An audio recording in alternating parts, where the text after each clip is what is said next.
Oke, wow, pertanyaan langsung dalam ya, Bu Rizka, tolong ya. Nggak ada pemanasan loh. Ini mau make up nih. Oh, ini baru mau make up. Di tengah Indonesia memberikan karpet merah untuk investor asing, banyak sekali kasus terkait dengan investasi di Indonesia. Tidak hanya investasi dari asing, investasi bodong juga marak terjadi di Indonesia. Bangsa kita, bangsa Indonesia, sedang tertatih-tatih menata kembali pasca 2 tahun kita dihantam oleh pandemi. Di tengah sektor bisnis yang sedang merayap, investasi menjadi salah satu jawaban untuk keterpurukan ekonomi. Untuk membahas mengenai investasi di Indonesia, saat ini saya bersama dengan kakak saya yang cantik dan masih dalam rangka kerjasama dengan AI Jakarta Pusat, kakak Amelia Ahmad yang biasa Yes. saya sebut Kak Amel. Semua kenalnya Kak Amel ya. Iya, nama Amel. nama Okem. Nama oke. Di mana beliau adalah bendahara DPC AI DPC. Jakarta Pusat. Betul. Dan sekaligus partner di DLSC. DSLC. Yes. Atau Dwinanto Strategic Legal Consultant. Ya. Apa kabar kakakku? Baik, adikku, Cif. Berasa tua gue. Gimana? Kemarin-kemarin kan sibuk banget sampai akhirnya kita ketemu reschedule berapa kali teman-teman karena kakak sibuk, akhirnya ya alhamdulillah kita bisa ketemu. Yes. Dan makin cantik terutama. Aduh, alhamdulillah. Kemarin cantik tapi sekarang makin cantik. Apa rahasianya supaya teman-teman tuh tahu kakak sibuk jadi lawyer kesana kemari, apalagi ada organisasi baru yang kakak ikutin ya. Yes. APKHBI. Iya, betul. Nah itu betul. kemarin saya juga ketemu, makin cantik juga tanggal 5 Oktober. Iya, itu Pas saya jadi naker. pembicara juga ya. Iya, iya. Ya. Tadinya mau bahas itu kak, tapi lebih bagus yang tentang investasi. Satu-satu kali ya. Ya. Tapi kegiatan udah normal kak ya? Kegiatan, karena saya kebetulan orangnya agak-agak aktif ya. Agak ya, kalau begini agak apa gimana aktifnya? Rada-rada suka lupa kalau satu hari itu 24 jam. Jadi kadang-kadang 24,5 jam dia. Gitu. Apa kakak juga termasuk seperti Cinderella? Bang Nahot kan Cinderella jam 12 harus di rumah. Oh wow. Kakak gitu. Termasuk sih, Termasuk. tapi hal-hal itu tidak menjadi batasan untuk kita terus berkreasi sih sebenarnya. Jadi makanya kadang-kadang suka lupa, aduh ini udah jam 12 malam nih, kayak gitu. Dan yang paling supaya teman-teman tahu, beliau ada perempuan yang menggendong 2 genset ya. Jadi nggak ada kayak handphone itu kan lowbat. Yes. Harus di charger, cari colokan. Kalau kakak nggak usah cari colokan, tinggal colok aja gitu di gensetnya. Jadi nggak pernah lowbat. Halo. Oke, hari ini kita ada masnya juga nih ya? Ya, ini kader saya, Insan Kamil. Yes. Jadi dia beberapa kali udah dibahas sama Bang Nahot, jadi udah lulus lah dia. Oh, oke. Siap. Apa nih yang kita mau diskusiin hari ini? Ini kan sabar. Investasi kak, masalah investasi ini kan kita menarik menarik ya, karena negara kita sudah sekarang tuh lagi menata kembali kan puing-puing yang mungkin kita tadinya merayap, bukan tiarap lagi tapi udah merayap, dihantam oleh pandemi. Yes. Nah ini lagi menata kembali dan memberikan karpet merah para investor untuk mari masuk gitu kan. Nah investor kan sedang sangat dibutuhkan juga di Indonesia banget untuk infrastruktur dan lain sebagainya. Bagaimana kakak melihat sektor bisnis saat ini? Oke, wow. Pertanyaan langsung dalam ya, Bu Rizka, tolong ya. Nggak ada pemanasan loh. Ini warming up nih. Oh, ini baru warming up ya. Oke. Konsepnya gini, kalau kita lagi bicara investasi Mas Insan sama Mbak Rizka, kita fokusin dulu di sini investasi dari segi bisnis, creating bisnis di Indonesia. Dan untuk membangun bisnis di Indonesia itu ada 2 cara nih, baik dari investasi asing yang masuk ke Indonesia, ataupun dari, bukan berarti orang-orang Indonesia nggak bisa menjadi pemodal.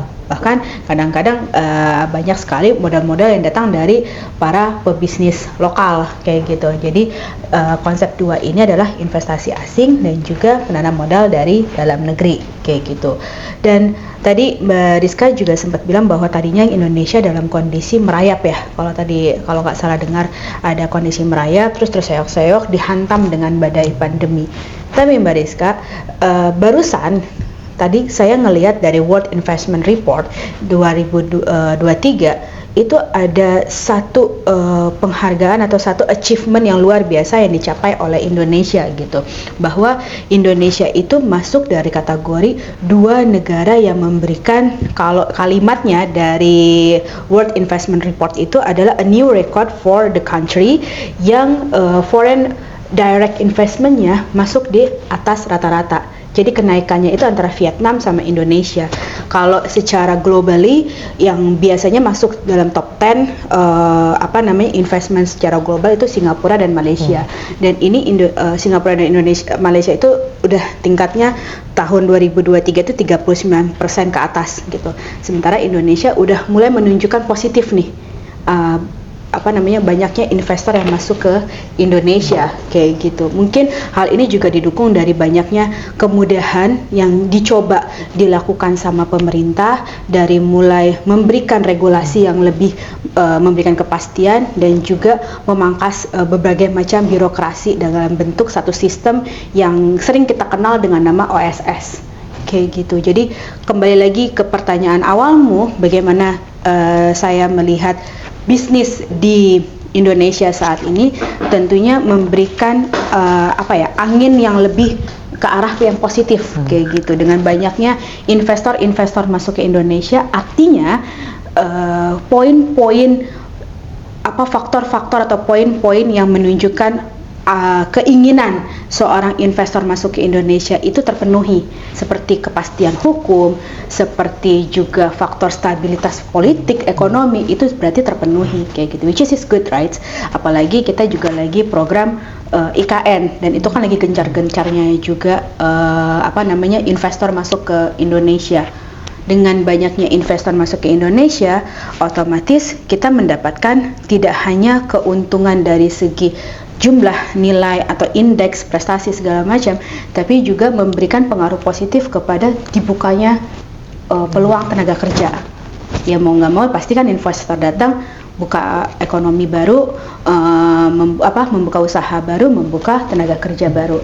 Kemudian juga dapat memberikan knowledge atau know-how yang kadang-kadang kita bisa ambil atau adopt dari luar, itu memberikan knowledge yang baru, misalnya know-how yang baru, apalagi dengan masuknya AI, teknologi yang semakin berkembang yang seperti itu. Jadi ada banyak sekali manfaat yang bisa didapatkan dari negara penerima investasi ini. Dan saat ini saya lihat sih dari berbagai macam artikel, media, dan dari World Investment Report 2023 aja menunjukkan Indonesia menunjukkan angka yang positif kayak gitu. Berarti semakin baik ya kita ya? Yes, hopefully yes. Gitu. Nggak cuma angka ya.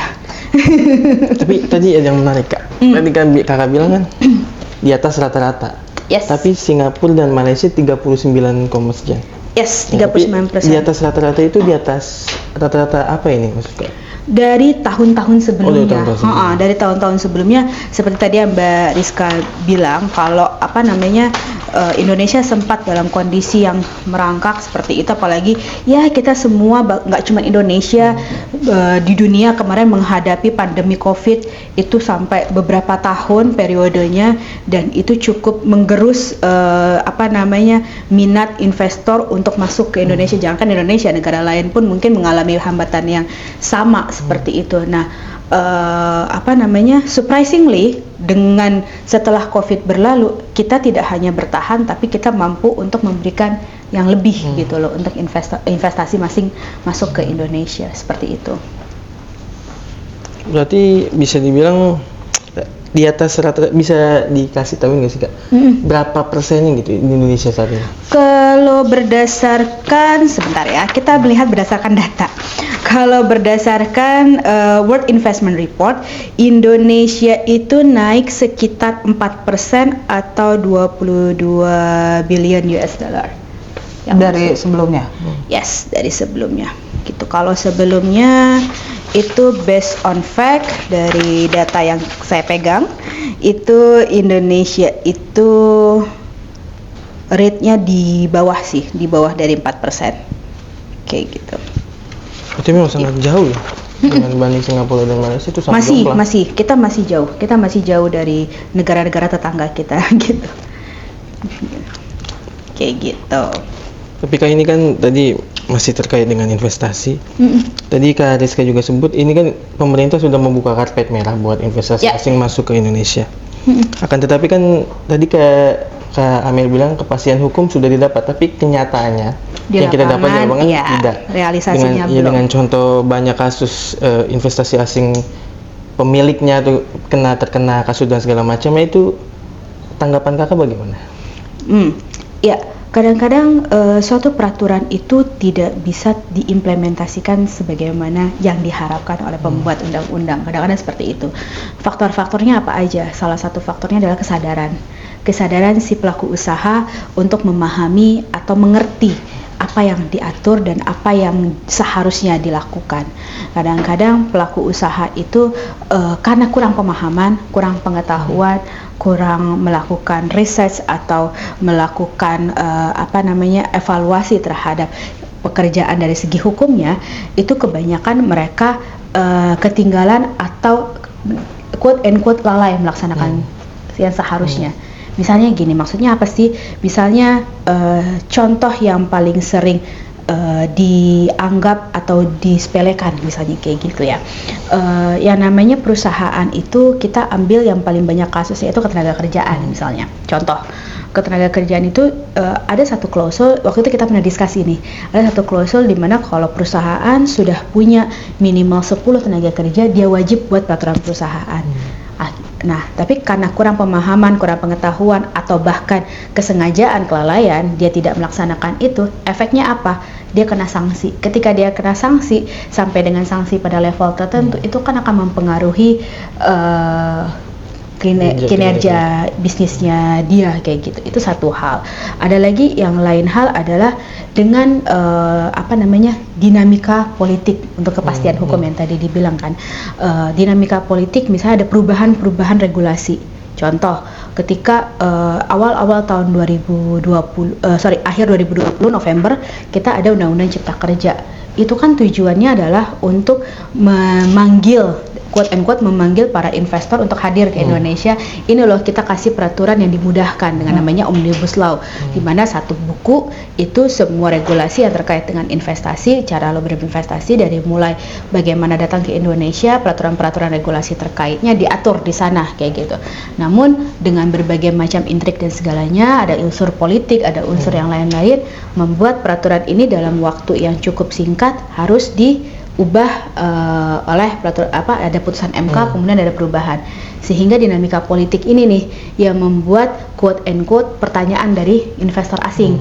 Wah, berarti bagaimana saya bisa menanamkan modal, bagaimana saya bisa gambling menanamkan modal saya di Indonesia kalau ternyata regulasinya belum stabil kayak gitu. Nah, itu yang menjadi salah satu poin kenapa sih kepastian hukum itu masih dipertanyakan, karena ya itu tadi, gejolak politik itu cukup memberikan pengaruh yang signifikan atas kepastian hukum kayak gitu. Kurang lebih seperti itu gitu. Jadi ada dari unsur kelalaian si pelaku usahanya juga, bukan karena si peraturannya tidak ada, tapi peraturannya ada tapi kurang pemahaman. Ada juga dari sisi kepastian hukum yang diberikan oleh si pemerintah atau pembuat peraturan, yang karena pengaruh politik yang signifikan itu berubah-berubah. Atau bisa juga yang ketiga adalah banyaknya peraturan. Karena gini, investasi itu kan ada dua cabang nih peraturannya. Peraturan investasi itu kita pakai kiblatnya itu undang-undang pasar modal. Penanaman modal, Undang-Undang Nomor 25 tahun 2007. Lalu ada juga undang-undang terkait lainnya. Undang-undang terkait lainnya itu bisa ke undang-undang perseroan, bisa ke undang-undang kalau dia investasinya terkait tambang berarti undang-undang pertambangan, bisa ke undang-undang tenaga kerjaan. Kalau tadi dia tambang berarti kemungkinan lokasinya ada di hutan, undang-undang kehutanan, pertanahan. Ada begitu banyak peraturan yang harus dipahami nih oleh satu pelaku usaha ini gitu loh. Dengan banyaknya peraturan itulah yang membuat mereka menjadi bingung, dan kadang-kadang peraturan itu juga kadang-kadang tumpang tindih gitu. Makanya kan si para pembuat Omnibus Law bercita-cita agar dengan adanya satu buku ini ketumpang tindihan itu tadi bisa diminimalisir kayak gitu. Tapi berarti bisa dibilang tadi kan Kak Amel menjelaskan kan tadi bisa dikatakan ini ada kesalahpahaman kah atau kurangnya dari sosialisasi pemerintah atau gimana? Miskom aja atau gimana? Ya, kalau kita bicara tentang undang-undang, sebenarnya kan ketika undang-undang itu diundangkan atau peraturan itu diterbitkan, diharapkan semua orang mengetahuinya gitu kan. Dan apalagi kita dengan kemudahan teknologi itu sangat dimudahkan untuk ngeklik JDIH, undang-undang itu akan keluar dan ada pemberitahuan masih berlaku atau tidak gitu. Masalahnya ya tadi yang kita diskusikan di awal sebelumnya, kesadaran kita untuk memahami dan mengetahui isi dari satu ketentuan tersebut gitu. Dan saya rasa sih hampir setiap undang-undang atau regulasi yang diundangkan oleh pemerintah selalu ada banyak sekali FGD, ada banyak sekali diskusi-diskusi yang dilakukan gitu loh, baik oleh pemerintah maupun dari sektor-sektor swasta. Ya masalahnya baik lagi ke kita, kesadaran kita untuk memahaminya kayak gitu. Itu sih. Jadi nggak bisa disalahkan di satu unsur kan gitu. Terkait dengan itu, tadi Kakak bilang kan ada regulasi yang mengikat kedua belah pihaknya, itu investor dan negara sebagai pemangku kepentingan dalam hal ini. Kalau kita mungkin teman-teman juga pengen tahu secara legal itu bagaimana caranya investor untuk bisa masuk ke Indonesia. Secara legal seharusnya ya, kita bicara kata-kata seharusnya, ketika mereka masuk ke Indonesia biasanya investor yang benar-benar serius masuk ke Indonesia, mereka melakukan feasibility study yang salah satu yang dipelajari oleh mereka adalah tentang regulasi yang berlaku di sini.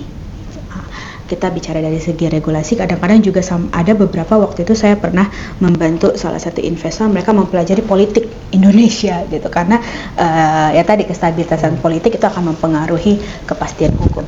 Oke, kita kerucutin dari sisi yang namanya kepastian hukum regulasi.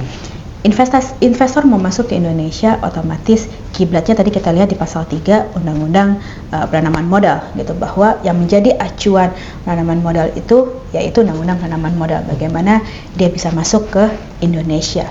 Pertama, kalau kata Undang-Undang Penanaman Modal, dia harus bentuknya badan hukum. Biasanya kalau dari asing, kita ngomong asing ya, asing masuk ke Indonesia itu bentuknya harus badan hukum, yaitu PT kayak gitu. Terus yang perlu dilihat lagi dari sisi negative list. Kalau sekarang sudah hampir semua rata-rata itu diperbolehkan untuk melakukan kegiatan usaha. Kalau dulu tuh ada restrictive-nya, misalnya kayak hanya boleh sekian persen asing, Indonesia berapa harus ada orang Indonesianya sekian persen kayak gitu, negative list-nya. Sekarang masih ada, tapi sebagian besar sudah mulai lebih terbuka seperti itu, tidak seketat dulu persentase-persentasenya. Jadi langkah yang pertama itu adalah memahami dulu Undang-Undang Penanaman Modalnya, Undang-Undang Nomor 25 Tahun 2007 yang udah dirubah juga oleh pasal 77 Undang-Undang Cipta Kerja. Itu basic law yang harus dipahami. Kemudian ketika dia mau melakukan investasi di Indonesia, kegiatan usahanya apa? Jenisnya dulu nih classify jenis usahanya apa gitu. Setelah memahami classify usahanya, maka ngecek nih di KBLI kita, kira-kira KBLI-nya berapa, nomornya berapa, lalu ada pembatasan nggak yang tadi kita bahas soal negative list kayak gitu, ada pembatasan seperti itu atau tidak. Lalu lokasinya di mana kayak gitu, di lokasi itu masuk dalam kondisi ekonomi khusus kah atau seperti apa kayak gitu. Terus kemudian barulah dia baru bisa memahami dari segi berarti udah bisa nih bikin usaha di Indonesia dengan pointers-pointers yang tadi di checklist, lalu membuat perusahaan dalam bentuk perseroan terbatas, kemudian mulailah mengikuti perizinan-perizinannya sesuai dengan bidang usahanya dia. Kayak gitu. Saya rasa sih ketika sudah memahami dan mengikuti flow-nya itu bisa berjalan sebagaimana mestinya sih, kayak gitu. Dari mungkin ada contoh kasus Kak yang orang asing yang mau menanamkan modal dengan berentet regulasi itu mundur. Jadi ribet banget tanam duit di Indonesia ini, mendingan hands apa gitu. Ada nggak Kak yang kayak gitu? Dulunya ada, ada opsi pastinya ya Kak, karena ya itu tadi ada pembatasan yang membuat mereka kita orang asing datang ke Indonesia. Ini sebelum ada keterbukaan yang negatif list ya. Kasus yang pernah saya tanganin itu karena ada orang asing mau datang ke Indonesia, dia tidak tahu secara general Indonesia seperti apa, pokoknya dia mau datang ke Indonesia, dia mau usaha aja gitu. Tapi karena ada batasan waktu itu sekitar 60-40% harus orang Indonesia, dia kebingungan, ini 40% orang Indonesia siapa yang harus menjadi partnernya, apalagi ini partner dalam kondisi usahanya dia kayak gitu. Nah, terus kewajiban ini menjadi salah satu waktu itu penghambat dia untuk berinvestasi di Indonesia. Kewajiban maksudnya pajak atau apa yang dia partnership partnership. 60-40% dari segi sahamnya.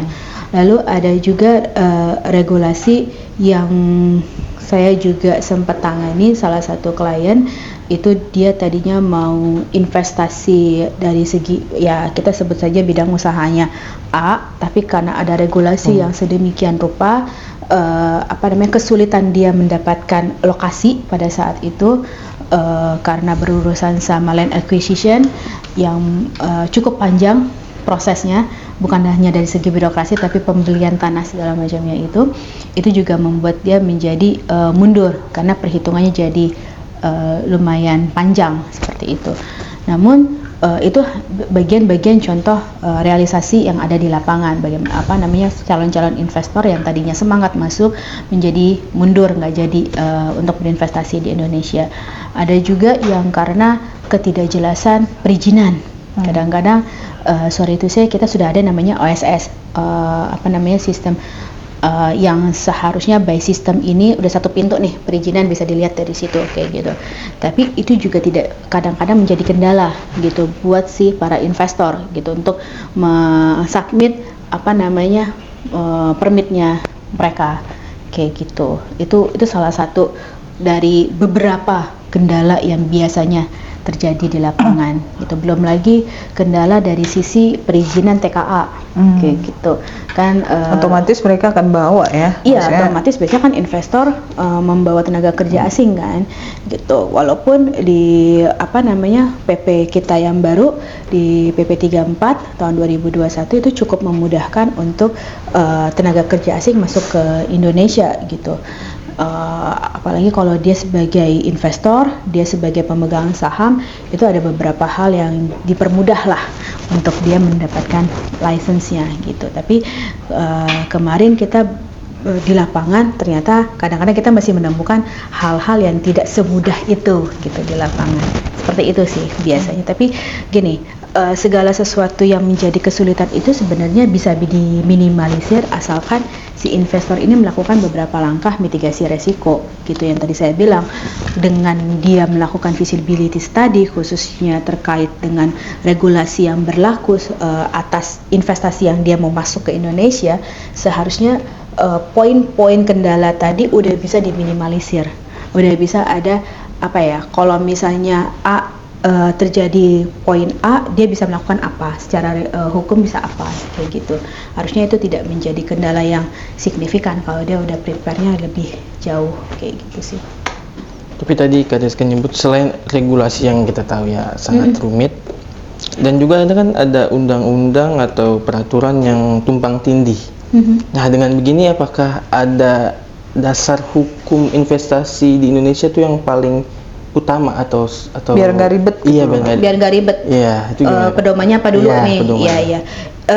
Kalau balik lagi ke pasal 3 Undang-Undang Penanaman Modal 25 tahun 2007 yang udah dirubah oleh pasal 77 Cipta Kerja, pedoman utamanya penanaman modal di Indonesia ya undang-undang ini gitu. Lalu pedoman yang lainnya lagi ya kita pakai azas lex specialis bisa juga kayak gitu. Ini lagi ngomong konteksnya apa gitu. Kalau lagi ngomong tentang konteksnya badan hukumnya, otomatis kita ngerujuknya ke undang-undang persyaratan terbatasnya kayak gitu.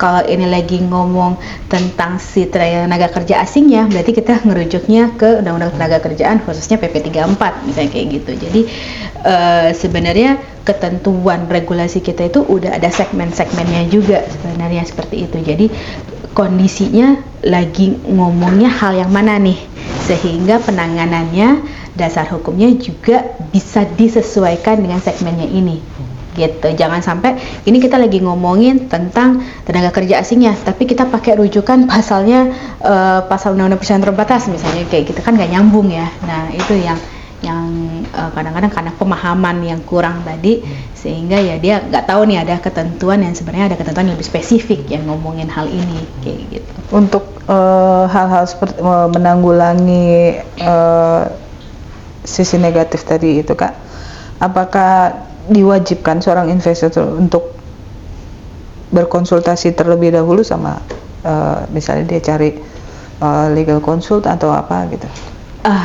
Kalau wajib kesannya udah kayak mandatory banget ya, tapi saran iya disarankan. Contoh kalau kapal asing kan setahu saya harus ada agent yang dia harus kontak agent di Indonesia. Agent itu maksudnya itu ada orang yang mengurusi administrasinya dan itu harus orang Indonesia.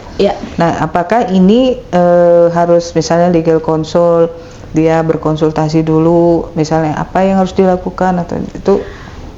Highly recommended yes. Highly recommended yes, tapi kalau sampai mandatory saya rasa sih itu akan malah menjadi beban buat si investor. Kalau itu dijadikan satu regulasi wajib nih ke konsultan hukum, ya saya sih mau aja gitu ya, tapi hopefully gitu ya. Tapi kita bicara fakta gitu, kita bicara yang secara realistis, memberikan beban lebih kepada calon investor justru akan membuat investor bertanya-tanya kayak gitu. Memangnya ada apa peraturan di Indonesia? Memangnya regulasi di Indonesia segitu complicatednya kah sampai harus itu diwajibkan? Tapi highly recommended yes. Untuk tujuannya apa? Untuk tujuannya adalah memitigate resiko. Ketika kayak gini deh, kayak Mbak Rizka mau masuk ke rumah orang yang Mbak Rizka belum paham nih dia orangnya seperti apa, dia culture keluarganya seperti apa, ada berapa orang di sana. Otomatis untuk memberikan kenyamanan pada dirimu, pastinya kan kamu akan mencari tahu orang dalamnya dulu nih. Kira-kira culture-nya seperti apa sih? Kira-kira bocorannya di situ ada berapa orang, rumahnya kayak gimana? Itu akan memberikan kenyamanan lebih kan untuk masuk pintu dia gitu.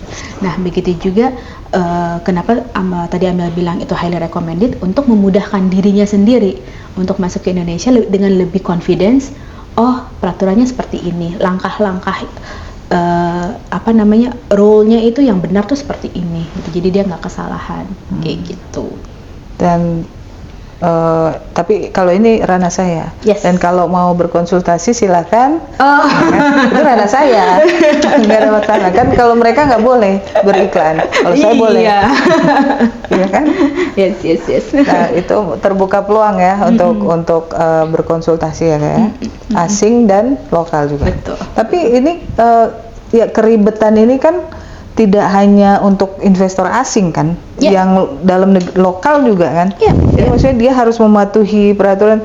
Kalau asing kan mungkin ada B2B-nya atau aturan apa. Tapi kalau dari investor lokal apa tuh Kak yang harus menjadi perhatian? Tetap di undang-undang penanaman modal pasal tetap sebenarnya pasal 3 Undang-Undang Penanaman Modal itu jelaskan itu adalah acuan utama untuk penanam modal yang melakukan investasi di wilayah Indonesia. Which is itu asing baik atau asing maupun dalam negeri, karena di undang-undang tersebut pun membedakan kalau asing dia seperti apa.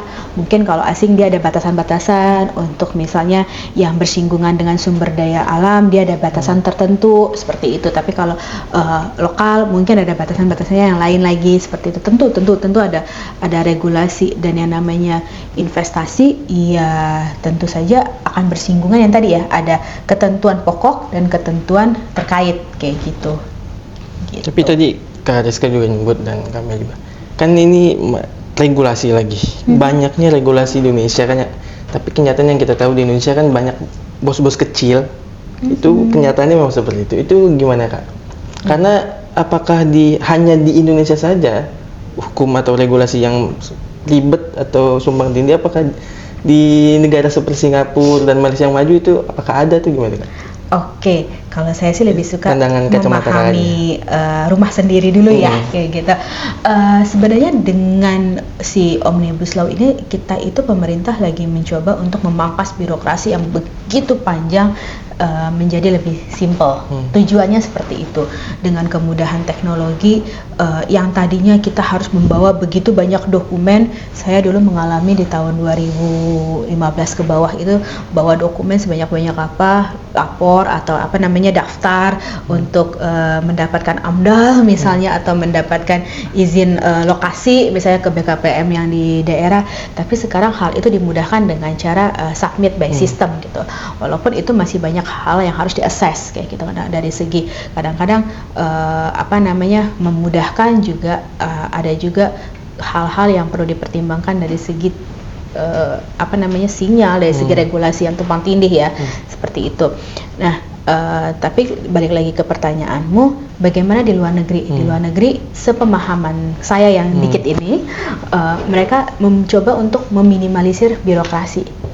Nah, itu juga yang lagi kita coba lakukan, meminimalisir birokrasi, karena itu juga menjadi faktor yang menentukan asing mau masuk ke Indonesia, atau investor FDI ini mau masuk ke Indonesia kayak gitu.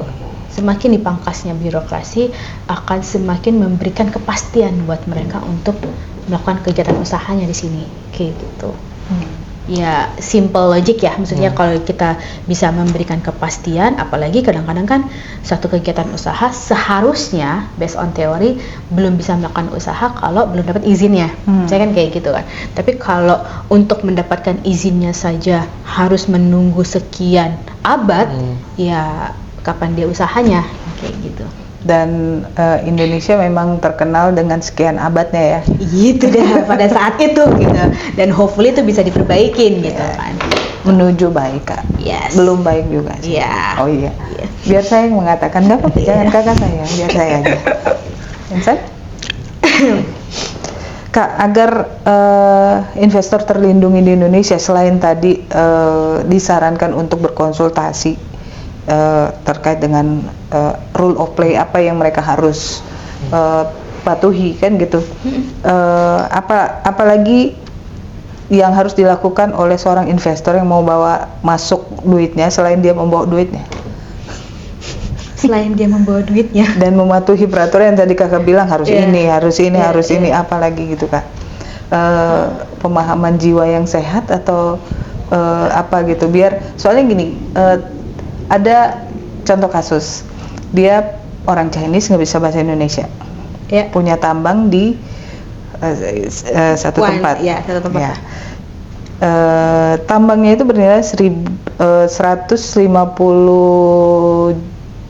juta US kalau nggak salah ya, berapa triliun ya. Dan tambang itu beroperasi, mau dibeli nih sama orang Indonesia yang saya nggak tahu ada apa dengan satu negara ya gitu. Kita sebut saja Singapura, mungkin nanti langsung ditelepon sama Karen, kenapa lo bilang gitu. Tapi nggak apa-apa lah. Maksudnya ini kebingungan ini, dia di sini mau menjual nih Kak. Nah setelah belum DP katanya 12.000, itu kan nggak sebanding dengan harga si tambang ini. Nah dari 12.000 ini dengan drop sirkuler, dengan berdasarkan drop sirkuler, si yang punya tambang sudah tidak bisa masuk lagi ke kantor, sudah tidak tambang sudah dikuasai, dia nggak boleh masuk lagi ke tambang. Nah kondisi seperti itu yang membuat sekarang dia nggak bisa bahasa Indonesia, si pemilik tambang ini. Dia dilaporkan karena dia mau masuk ke kantor yang maksa, dilaporkan pidananya. penyerobotan. Nah, penyerobotan terus masuk lahan Orang tanpa izin dan kewenangan kalau nggak salah itu. Nah, dia dilaporkan dengan diperiksa pakai bahasa Indonesia, tidak ada penerjemah, dia pakai hangul gitu. Jadi apalagi Kak untuk selain memahami regulasi tadi. Selain memahami regulasi, apakah harus punya link atau channel yang mungkin sesama partner bisnis atau apa biar dia tidak celaka. Sampai sekarang kalau nggak salah baru Oktober kemarin dia baru dipulangkan ke China. Wow, cukup ikut prihatin ya sama beliau karena seharusnya tidak menghadapi permasalahan yang seperti itu gitu loh. Tapi big questionnya adalah apalagi nih checklistnya yang harus dilakukan oleh si investor untuk masuk ke Indonesia. Selain bawa duitnya kan? Ya, selain bawa duit, terus paham regulasi, bawa apa lagi? Bawa pemahaman tentang culture tempat dia akan berinvestasi. Nah, itu penting ya. Itu penting karena gesekan-gesekan antara asing dengan penduduk lokal itu juga menjadi salah satu, kadang-kadang menjadi hal yang lumayan complicated gitu loh yang terjadi di lapangan gitu. Karena ketika ada asing dengan culture-nya mereka tiba-tiba masuk ke satu daerah yang punya culture yang juga adat istiadat yang juga kental, akhirnya apa? Terjadi pergesekan.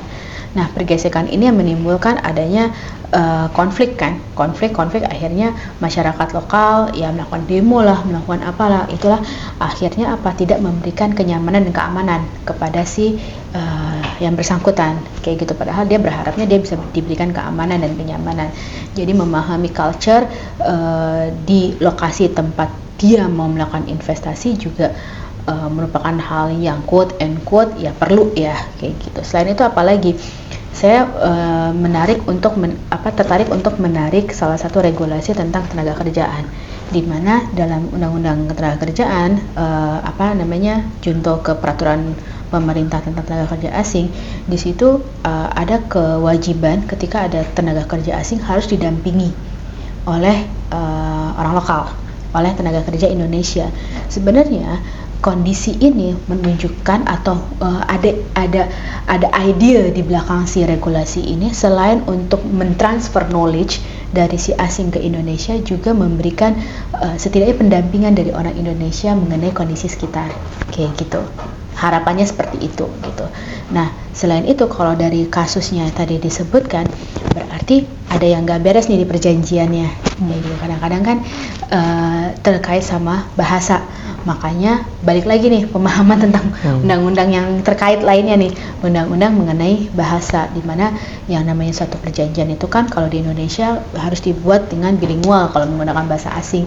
Tujuannya apa? Agar kedua belah pihak paham nih isi regulasi yang diatur disepakati oleh para pihak itu apa saja kayak gitu, sehingga kalau misalnya ada dispute ya dia baru dengan bisa berdasarkan pemahamannya balik lagi ke pasal yang disepakati. Kurang lebih seperti itu gitu. Untuk jawaban singkat ya. Jadi selain jiwa yang sehat, bawa duit, ikuti peraturan, harus mempelajari kultur juga kan? Yes, jadi nggak bisa ya, lagi-lagi kalau kita masuk ke rumah orang, kita yang punya kebiasaan misal nih bangun siang, terus main abis makan ditaruh sembarangan gitu, tinggal di tempat orang yang punya tata waktu dan kerapihan tingkatnya levelnya tinggi kayak gitu kan. Kalau kita tidak mengikuti budaya sana, yang akhirnya kita sendiri yang menjadi terasingkan kayak gitu. Tapi kalau kita bisa memahami, oke, kita biasa bangun siang, tapi kalau tidur di rumah orang yang seperti ini kita harus yang lebih pagi gitu, atau habis makan misalnya taruh lagi piringnya di tempat cuci piring misalnya kayak gitu. Hal-hal simple memahami culture setempat itu juga bisa memberikan kenyamanan pada si investor kayak gitu. Tapi itu kan dari sisi investornya. Yes. Ini balik lagi dari sudut pandang kakak aja. Yeah. Apakah kultur Indonesia yang seperti ini yang kita tahu, inikah yang menyebabkan investasi di Indonesia itu terhambat atau gimana? Itu dari kacamata kakak aja. Salah satu alasannya. Yes, bisa jadi. Dari sisi ya apa ya, si culture ini kan kita beragam banget ya. Nah kadang kita aja harus belajar lebih gitu lah untuk bisa masuk ke satu tempat gitu, apalagi ini ada dari asing yang tidak tahu sama sekali tiba-tiba masuk ke situ satu tempat yang tanpa pemahaman, tanpa pendampingan, ya bisa jadi. Masih terkait dengan investasi, tapi ini kita lebih ke dalam negerinya. Banyak kasus kan di Indonesia itu investasi bisa disebut investasi bodong. Contohnya seperti Binomo dan segala dan teman-temannya lah bisa kita anggap. Nah, ini sangat bisa dibilang merugikan banyak orang, sangat banyak merugikan. Dari pandangan kakak itu gimana? Apakah ini harus apakah itu gimana? Oke, kita classify dulu ya. Berarti ini jenis investasi yang berbeda dari tadi yang kita diskusikan. Kalau yang tadi kita diskusikan adalah bentuk investasi dalam kaitannya dengan melakukan kegiatan usaha, dalam kaitannya dengan bisnis kayak gitu. Tapi di sini bentuk investasi yang dilakukan oleh perorangan sehubungan untuk memutar mendapatkan keuntungan lebih pasif. Bentuknya bisa jadi pasif income, bisa jadi bentuk yang lain kayak gitu. Dan sayangnya banyak sekali kasus yang tadi sempat dibilang ya Mas Insan, itu kayak investasi quote and quote bisa dibilang dengan investasi bodong gitu. Dan biasanya korbannya itu berdasarkan beberapa kasus yang ada, biasanya pensiunan gitu, karena mereka para pensiunan ini merasa dengan adanya investasi dengan nilai kembali rate atau bunga yang diberikan di atas bunga bank, biasanya menarik buat mereka untuk yang sudah tidak melakukan pekerjaan lagi kayak gitu. Jadi kan ada passive income bulanan yang Reward bisa, ya itu. reward yang lumayan kayak gitu loh. Tadinya dia harus bekerja, tapi dengan dia nanam modal sekian ini dapat lebih dari yang di Sambil bank. diminum, Kak. Ya silakan. Itu akan lebih menarik buat mereka. Nah, bagaimana saya melihat ini, fenomena ini cukup miris ya sebenarnya. Apalagi beberapa waktu tahun yang lalu saya pernah mendampingi sekian banyak kreditor perorangan, sekitar 190-an atau sampai 200 kreditor sehubungan dengan investasi bodong ini. Kayak gitu bersama tim, tentunya nggak sendirian. Bersama tim menangani kasus investasi bodong ini gitu. Ada yang datang ke kantor pada saat itu dengan menunjukkan rekening korannya dia yang sudah 0 rupiah, ada yang terpaksa bawa ke kantor dengan infus karena dia jadi masuk rumah sakit ya, seperti itu. Nah, sebenarnya yang perlu diberitahukan kepada masyarakat adalah mengedukasi bahwa tidak semua investasi itu bisa diikuti begitu aja. Kayak gitu. Tadi kita sempat diskusi sedikit bahwa kadang-kadang masyarakat Indonesia itu kondisinya latah gitu kan, yang tadi kalau dari Mbak Rizka bilang latah, melihat wah dia berhasil kok investasinya nanam 1 juta dapat 1,5 juta dalam kurun waktu sekian waktu dengan pendek kayak gitu. Nah, bentuk-bentuk investasi seperti ini harus dicurigain gitu. Masa iya sih ada money yang too good to be true lah kalau saya bilangnya. Sesuatu yang terlalu too good to be true itu patut dicurigai karena nggak ada yang sebagus itu sebenarnya kayak gitu. Dan biasanya berdasarkan fakta di lapangan, biasanya perusahaan-perusahaan yang seperti ini bertahan sekitar 3-4 tahun. Di tahun keempat, tahun kelima biasanya dia udah mulai terlihat terseok-seok. Ketika dia mulai terseok-seok, ya disitulah terjadinya korban-korban kayak gitu. Karena konsepnya adalah gali lubang tutup lubang dari perusahaan-perusahaan seperti ini. Gitu. Dia ngambil contohnya gini, dari mana sih dia bisa memberikan keuntungan lebih tadi? Tadinya nanam 1 juta atau kasih 1 juta, tiba-tiba dia dapat 1,5 juta dalam kurun waktu 2 minggu misalnya. Konsep sederhananya, misalnya saya yang pelaku usaha investasi seperti itu. Lalu saya nawarin ke Mbak Rizka, tanam dong 1 juta ke saya. Nanti kamu bisa dapat 1,5 juta dari saya kayak gitu dalam waktu 2 minggu. Bisa jadi ada 2 kondisi. Dia bawa teman, dia akan mendapatkan reward. Otomatis dia akan bawa teman sebanyak-banyaknya dong, karena kamu akan dapat reward. Padahal reward yang saya kasih ke Mbak Rizka itu adalah uang dari teman-temannya dia tadi. Saya ambil sedikit, saya kasih ke dia. Yang lainnya saya simpan gitu. Kemudian Mas Ihsan datang juga nih ke saya, memberikan uang juga 1 juta. Tadi kan dia berdapat reward nih dari uangnya Mas Ihsan, saya kasihkan ke dia 1 juta. Konsep gali lubang tutup lubang seperti inilah konsep sederhana ya yang saya jelaskan. ketika sudah terjadi segitu banyaknya investor yang datang, akhirnya ada flow yang nggak match kayak gitu. Nah itulah biasanya terjadi, flow-nya nggak match, akhirnya keseok-seok perusahaannya kayak gitu. Konsep sederhananya seperti itu. Tapi dengan adanya investasi binomo dan teman-temannya tadi, apakah bisa dibilang pemerintah kecolongan atau gimana tuh? Bisa adanya ini kan tiba-tiba aja ada, itu gimana? Saya nggak bisa bilang pemerintah yang kecolongan ya, lebih kepada para investor yang latah inilah yang kecolongan sebenarnya. Karena para pelaku usaha ini nggak mungkin bisa eksis kalau tanpa didukung oleh bukan kreditor ya, investor ini yang berdatangan gitu loh ke perusahaannya gitu. Kalau pemerintah kan memberikan regulasi, memberikan tatanan batasan-batasan, tapi yang melakukan kan implementasinya dilakukan oleh pelaku usaha dan masyarakat sendiri kayak gitu. Kak, tadi kita udah membahas masalah investasi bodong, nih kadung dibahas. Ada nggak tips dari kakak untuk masyarakat kita agar tidak terjerembab lagi karena kan ini sebenarnya udah dari tahun berapa gitu kan, 2010 aja udah ada waktu itu kasus yang di Bandung, terus Cipaganti, terus muncul lagi apa gitu dan terus-terusan, tapi karena masyarakat kita latah, supaya nggak latah lagi, apa nih saran dari kakak untuk mereka supaya aware nih ada sinyal, oh nih sinyal nipeng nih gitu kan, jadi kita tahu gitu. Ya, kalau dulu mungkin teknologi masih Pentium 1, sangat dimaklumin ketidaktahuan atau ketidakpahaman atas satu hal itu tidak sampai merata, oke lah. Tapi dengan teknologi yang sekarang, dengan mudahnya kita mengakses satu informasi, apalagi diperbantukan dengan AI apa segala macam kayak gitu, harusnya pemahaman tentang satu hal ini menjadi sangat mudah dong untuk dilakukan. Lagi-lagi pertanyaannya mau atau tidak gitu, timbullah kesadaran ketika, apalagi kita gini, tips and tricksnya yang pertama adalah curigai, timbulkan rasa curigamu ketika ada tawaran untuk berinvestasi, menanamkan satu nilai dengan jumlah tertentu dengan income baliknya di atas nilai rata-rata bank. Kalau misalnya itu nilainya lumayan fantastik dan yang lumayan besar, curigain dulu. Oke, emang iya ya, emang bisa ya segitunya. Pastinya si pelaku atau si para pelaku ini akan mengiming-imingi, ini bisa kok, si A kemarin invest 100, dia sekarang dapatnya 150, dia udah bisa beli ini. Biasanya tergiurnya tuh karena itu gitu. Oke, lagi-lagi coba diminimalisir sifat greedy-nya kita.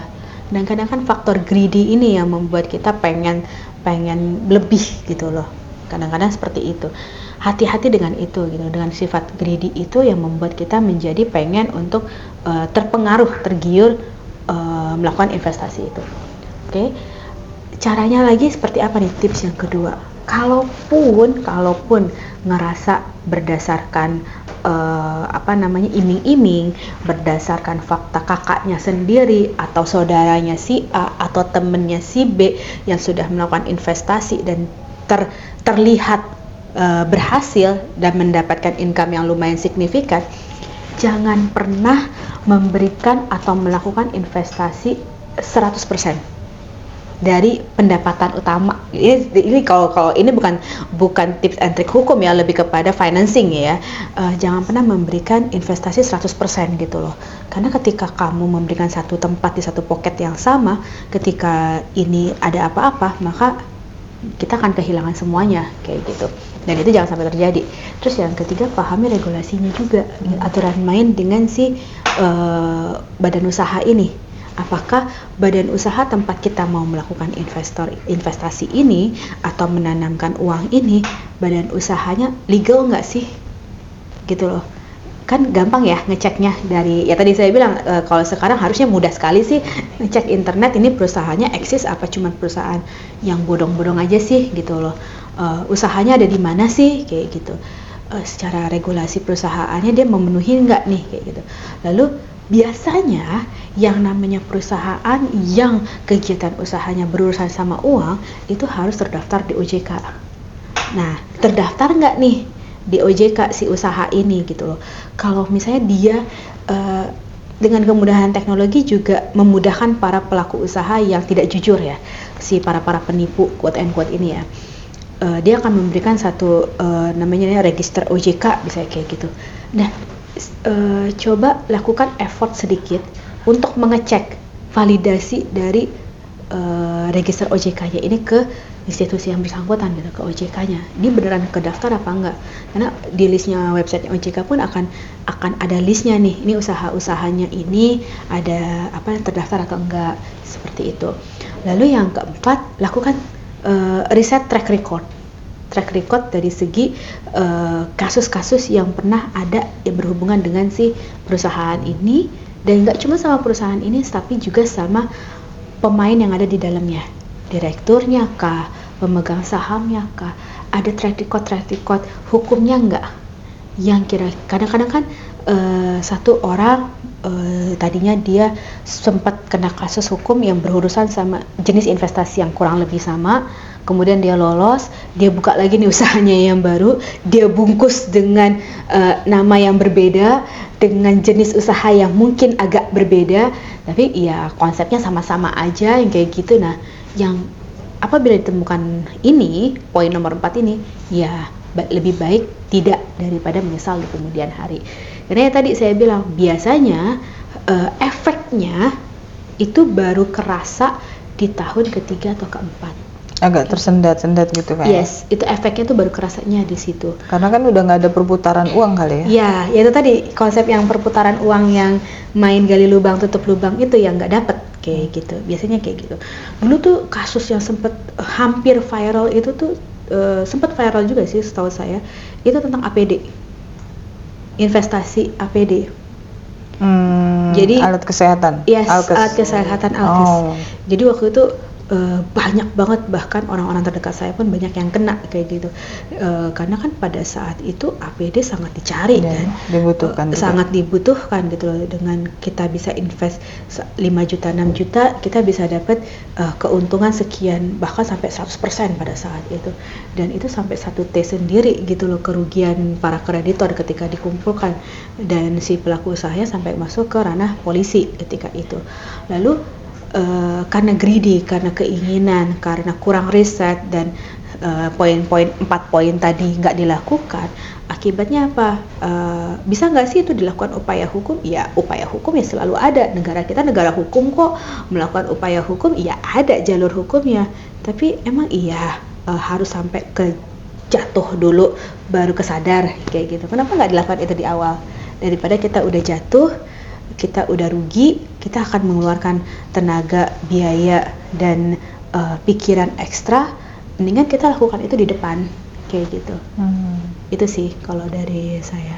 Jadi teman-teman, untuk yang misalnya teriming-iming, ada iming-iming, itu klik jempolnya selain komen netizen jadi sebagai julid. Mending klik dulu itu OJK ya? Iya, OJK iya. atau searching dulu deh, apa sih itu gitu kan? Searching dulu, ya ini investasi apa sih gitu loh, apakah misalnya perusahaan A memberikan investasi, kamu memberikan uang 100 juta di sini, dalam waktu sekian minggu uangnya akan bertambah sekian rupiah kayak gitu, tanpa perlu kerja, tidur aja gitu. Ini kan sesuatu hal yang gitu loh, curigain dulu deh. Lebih baik curiga di awal, lebih baik memberikan effort di depan dengan kepala yang jernih, dengan pemikiran yang lebih fresh, daripada effortnya di belakang nih, udah stres duluan, udah habis duluan, dan segala macam kayak gitu.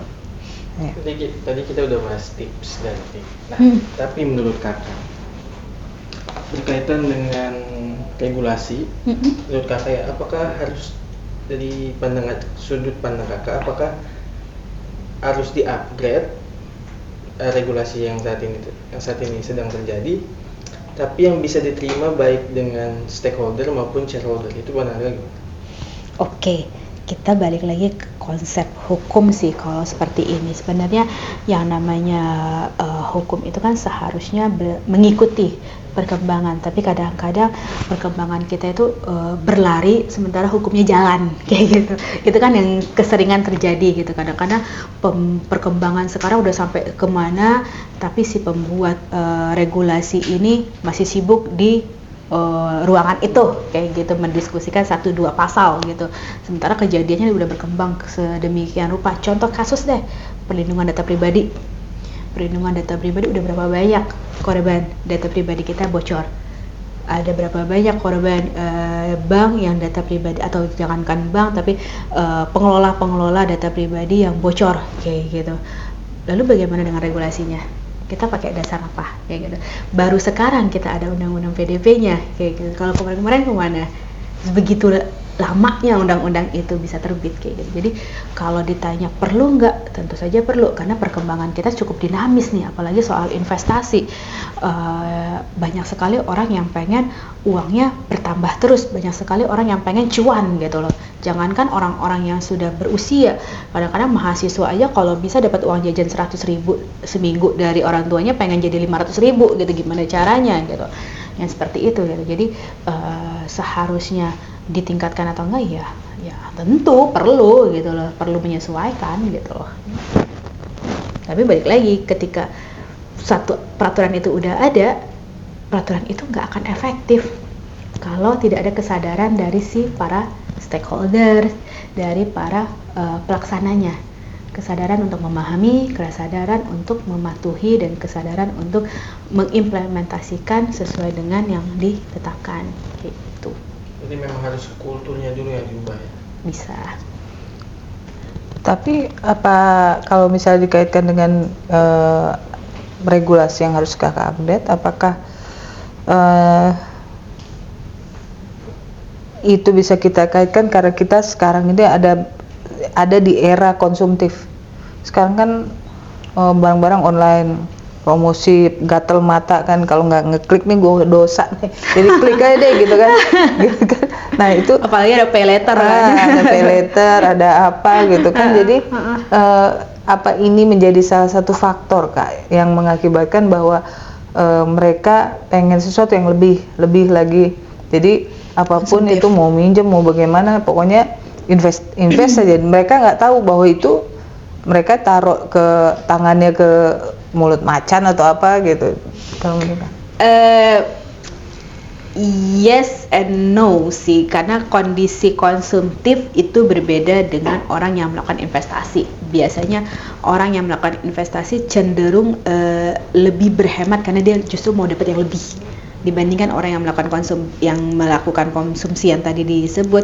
Itu cenderung orang yang melakukan yang berfoya-foya, yang ngeluarin duit kayak gitu loh.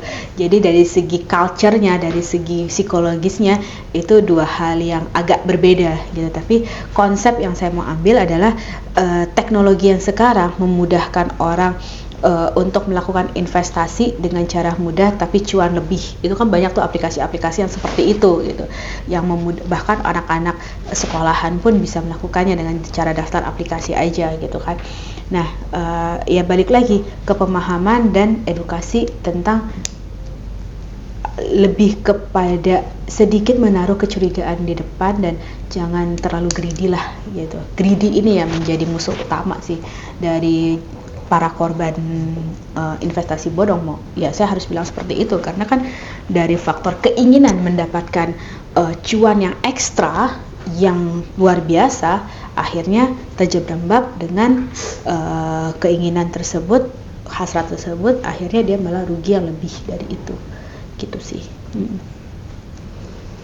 Kak, terkait dengan regulasi udah kita bahas, terus apa harapan kakak untuk dunia investasi di Indonesia? Dunia investasi apa nih? Investasi luar masuk luar Indonesia. masuk. Kalau investasi bodong kita nggak usah bahas karena ya, tadi kan latah itu kan.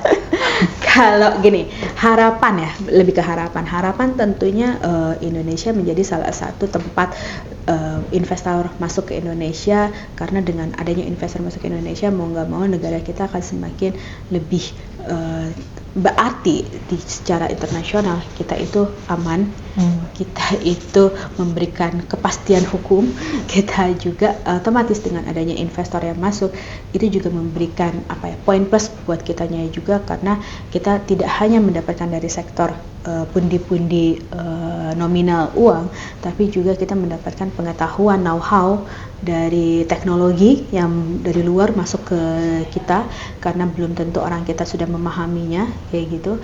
Terus kita juga mendapatkan pertumbuhan secara infrastruktur. Misal contoh kayak yang sekarang lagi baru-baru diresmiin kereta bus gitu kan. Itu kan part of investasi sebenarnya. Dengan adanya investasi masuk ke Indonesia, dari orang asing masuk ke Indonesia untuk melakukan investasi dengan kegiatan usahanya transportasi itu kan memberikan poin plus sebenarnya dengan orang kita gitu, dengan negara kita gitu. Infrastrukturnya semakin oke, secara kancah internasional adanya investasi yang masuk ke Indonesia berarti Indonesia bisa dikatakan sebagai negara yang memberikan kepastian hukum, secara politik dia stabil, memberikan kenyamanan dan keamanan pada investor kayak gitu. Tentunya hal tersebut bisa membuka poin plusnya, bisa membuka lapangan tenaga kerja kayak gitu kepada kita. Kita menjadi lebih up to date dengan teknologi, bisa menyerap teknologi yang baru, dan juga infrastruktur kita menjadi lebih baik. Tapi dengan catatan nih bahwa bukan berarti kita berpangku tangan begitu aja kayak gitu aja, perlu juga diberikan batasan-batasan. Dari investor-investor ini diperlukan regulasi-regulasi untuk mengantisipasi investor-investor yang punya itikat-itikat yang tidak baik, pemanfaatan dari kemudahan regulasi sehingga membuat mereka dengan mudah mengatasnamakan investor lalu untuk mengeruk atau mengambil sumber daya alamnya kita, atau mengatasnamakan sebagai investor tapi beli tanah di satu daerah gitu, satu pulau kayak gitu. Itu kan hal-hal yang perlu ketegasan dari para regulator untuk membuat batasan-batasan tersebut kayak gitu. Tidak hanya para regulator tapi juga pelaksananya itu si pengawas dan pelaksana si regulator ini benar-benar tegas di lapangan untuk mengantisipasi hal-hal yang demikian kayak gitu. Jangan sampai kita kecolongan dengan dalil memudahkan investor tapi seolah-olah quote and quote kita menjual negara kayak gitu, menjual tanah sendiri kepada investor kayak gitu. Itu yang ada positifnya tapi juga dengan batasan seperti itu. Itu sih harapan. Nggak semua kita buka tapi loss gitu aja gitu ya, kayak itu jadi air bah juga nanti. Iya, jadi secara kesimpulannya kalau saya boleh bilang adalah memberikan ruang kepada investor, tentunya juga memberikan ruang pada kemajuan negara kita. Itu adalah satu poin yang sama dengan ya quote and quote-nya seperti itu. Tapi juga kita perlu menjadi tuan rumah yang baik dan tegas dong kayak gitu, dengan cara ya memperkokoh regulasinya dan juga memperkokoh stakeholder si pengawas-pengawasnya ini, institusi-institusinya gitu. Tuh. Selain harapan, apa saran kakak untuk pemerintah agar kepastian hukum dapat ditegakkan di negara kita tercinta ini? Kepastian hukum terkait investasi ya? Terkait investasi, harapan nih. Harapannya, saran. Lebih ke saran. Regulasi dibuat bukan hanya untuk memenuhi kertas lembar folio, tapi juga perlu ditegakkan. Dan yang hanya bisa menegakkan tentunya diperlukan pengawasan yang tanpa pandang bulu, yang bisa tegas dengan ketentuan yang sudah dibuat tersebut. Kalau misalnya satu ketentuan dibuat aturannya sanksinya A, tapi karena pelakunya adalah akhirnya itu tidak ditegakkan, regulasinya menjadi sia-sia. Jadi ketegasan, sarannya adalah memberikan ketegasan kepada apa yang sudah diatur, karena satu ketentuan baru bisa dinyatakan memberikan kepastian apabila dia ditegakkan sesuai dengan apa adanya. Tapi kadang-kadang di negara kita kan tajamnya cuman ke bawah doang, kalau ke atas kan bisa jadi karet pisaunya Kak. Yes, ya kan? Ya, hopefully itu menjadi mitos lah. Mitos. Hopefully gitu ya.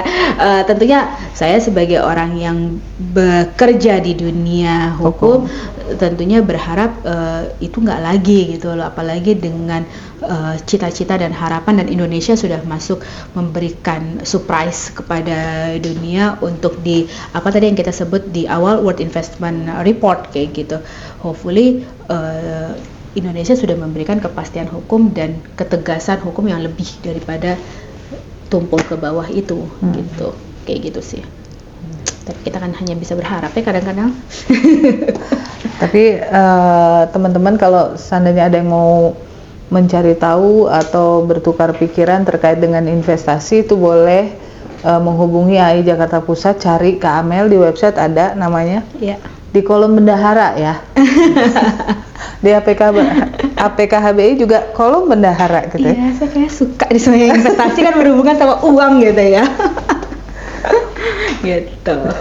Dia nggak karena gensetnya 2, jadi mengurusi hal-hal yang vital ya. Yes, kadang-kadang. Kayak gitu. Iya. Jadi Kak, apa yang membuat investasi itu kadang-kadang terhambat? Oke, salah satunya itu kadang-kadang para investor atau pelaku usaha itu pemikirannya hanya kepada bagaimana dia menghasilkan keuntungan atau kembali modal. Tapi yang kadang-kadang dilupakan atau kadang-kadang dianggap remeh, kadang-kadang juga para pelaku usaha ini menganggap mematuhi atau melihat hukum itu sebagai penghambat. Maksudnya apa nih sebagai penghambat? Karena gini, yang namanya hukum itu kan regulasinya kan kita perizinannya kadang-kadang berlapis kan. Ada beberapa pelaku usaha yang menganggap ini hanya menghambat aja. Ribet. Kita mau ini ribet nih. Apalagi secara regulatori atau formalitasnya banyak hal yang harus disubmit, banyak hal yang harus dilakukan, report lah, apalah, ada LKPM, ada kewajiban 3 bulanan, laporan segala macam. Sementara yang mereka perlukan adalah bagaimana ini cepat-cepat produksi, bagaimana ini cepat-cepat menghasilkan keuntungan agar investasi atau uang yang sudah ditanamkan itu kembali secepat mungkin kayak gitu.